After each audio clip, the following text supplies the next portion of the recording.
तो फायदा उठाओ। बाबा कहता है, दूसरी बात बाबा बहुत बच्चों को देख करके हंस के कहते हैं, मुस्कुरा के।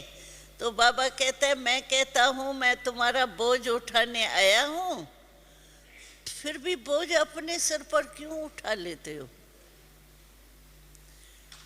जब मैं मदद देने के लिए आया हूँ, कहता हूँ ट्रस्टी बनो।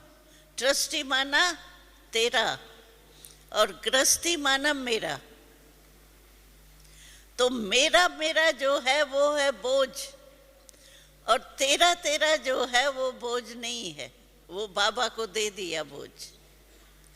तो बाबा कहता है, मैं बार बार कहता हूँ बच्चों को, बच्चे बोझ अपना उतार के बाबा को दे दो, ट्रस्टी बन जाओ। कभी भी देखो आप, ममता जो जाती है ना, वो मेरे में जाती। कोई पड़ोसी है, कोई भाई है, उसका 1000 रुपया भी समझो खो गया, तो आपको इतना शॉक नहीं आएगा।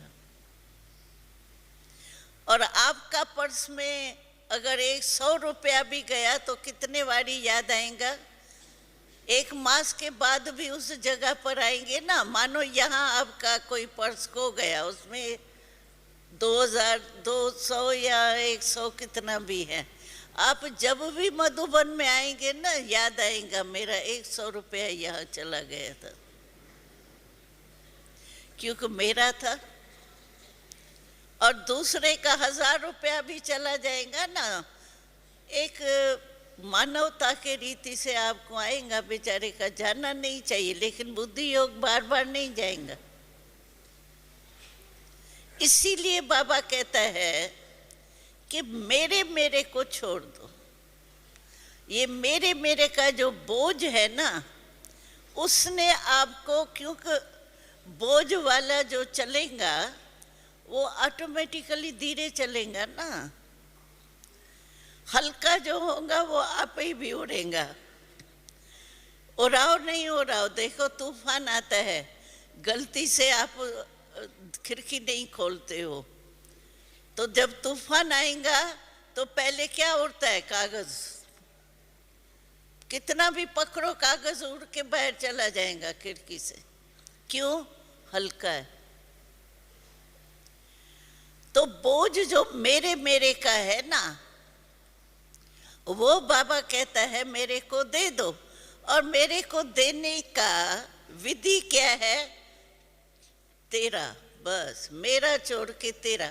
अभी देखो अपने भाषा में, हिंदी में लिखो तो मेरा और तेरा में एक शब्द का अंतर है, मैं और तय, बस, ज्यादा अंतर नहीं है। भक्ति में भी रोज कहते आए हैं, और बाबा भी श्रीमत देता है, मेरा मेरा छोड़ो। फिर भी अगर मेरा मेरा में फंसेंगे तो बाबा क्या करेंगे फिर? और रोज मुरली में कहता है, ऐसे भी नहीं आपको डायरेक्शन दे दिया मेरा मेरा छोड़ो, लेकिन कोई मुरली है जिसमें बाबा की श्रीमत नहीं है ये छोड़ो? है कोई मुरली? हमको तो बहुत एक बात अच्छी लगती है कि लौकिक में भी कोई बाप इतना नहीं कहता है मुझे याद करो। कभी लौकिक बाप ने आपको कहा है कि मुझे याद करो, मुझे याद करो, मुझे? लेकिन बाबा रोज मुरली में कितने बारी कहता है मुझे याद करो, मुझे याद करो। हम कहते बाबा को परा क्या है, मुझे याद करो, मुझे याद करो कहता है। लेकिन बाबा जानता है कि ये भुलक्कर है ना, बहुत भूल जाते हैं ना, इसीलिए फिर भी बाबा रहम दिल है। तो रहम दिल बन करके फिर भी बाबा कहते हैं चलो, हर मुरली में आप देखो 4, 5, 6 बारी होगा मुझे याद करो, मुझे याद करो, मुझे याद। बाबा को क्या पता है, कोई नहीं याद करे तो अपना ही हिसाब किताब चुकतू करेंगे ना। लेकिन बाबा दयालु है, कृपालु है। बाबा जानता है कि ये 63 जन्म से भुलक्कड़ बन गए हैं, इसलिए मुझे याद दिला नहीं।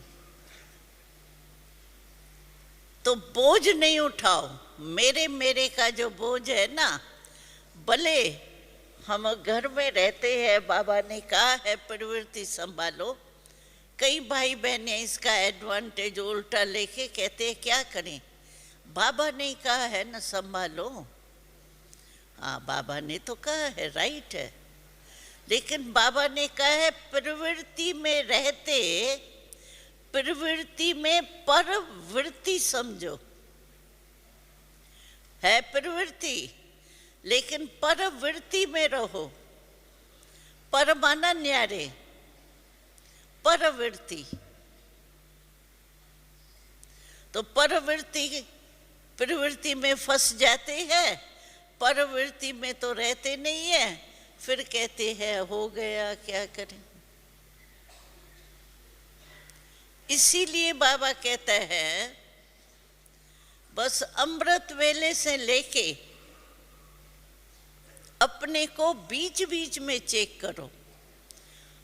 हम समझते हैं अमृत वेले में बहुत पावरफुल योग कर लिया ना, मुरली भी सुन ली ना, ये जैसे हमारा हो गया। फिर काम काज में जाते हैं ना, तो काम काज करते भूल जाते। इसीलिए हम हमेशा ये कहते हैं, कई भाई बहन कहते टाइम ही नहीं मिलता है ना, इतना बिजी हो जाते हैं, टाइम नहीं मिलते हैं। तो हम एक राय देते हैं सभी को, तो आपको सारे दिन में 5 बारी बहुत सभी को ज़रूरी टाइम मिलता है चेक करने का। कैसे? आप 5 बारी सुबह से लेके रात तक 5 बारी कुछ न कुछ खाना खाते हो। अमृत वेले उठते हो या सवेरे उठते हो तो चाय पीते हो, पानी पियो या चाय पियो, पीते हो ना, भूलते हो क्या? फिर ब्रेकफास्ट करते हो, फिर लंच करते हो, फिर शाम की चाय या कुछ पीते हो, फिर डिनर करते हो। 5 बारी हुआ। अगर ये 5 बारी नहीं भूलते हो, चाय पीना नहीं भूलते हो, खाना खाना नहीं भूलते हो, कितने भी बिजी होंगे आधा घंटा पीछे कर लेंगे, लेकिन खाएंगे तो सही ना। इसी 5 टाइम में भी टाइम तो निकालते ही हो खाने के लिए, चाय पीने के लिए, वो नहीं भूलते हो। शरीर के लिए जो फिक्स किया है वो नहीं भूलते हो, उसके लिए टाइम मिल जाता है। और श्रीमत मानने के लिए, अपने अभ्यास करने के लिए भूल जाता है, टाइम नहीं मिलता है। क्यों? इस 5 बारी जो आप ये करते हो उसमें ही अपने को चेक करो। तो बीच बीच में कितना टाइम मिल जाता है, 1.5-2 घंटे के बाद कुछ न कुछ करते हो, फिर चेकिंग करो। आत्म अभिमानी हो या कर्म के स्मृति में ही रहती है। कई ऐसे भाई बहन हैं जो उल्टा कुछ संकल्प नहीं आता है, लेकिन जो काम कर रहे हैं ना उसी में ही लगे हुए हैं बस। लेकिन कर्म करते हुए बाबा ने कहा है तुम सिर्फ कर्म करने वाले नहीं हो। हमारा टाइटल ही है कर्म योगी। सिर्फ कर्म करने वाले नहीं हैं हम, वो तो दुनिया वाले कर्म करते हैं, लेकिन हमारा कर्म योगी टाइटल है। हम सिर्फ कर्म करने वाले नहीं, तो कर्म योगी है। तो कर्म करते हुए भी मैं आत्मा कराने वाली हूँ, आत्मा इस शरीर से, हाथ से, पांव से, मुख से,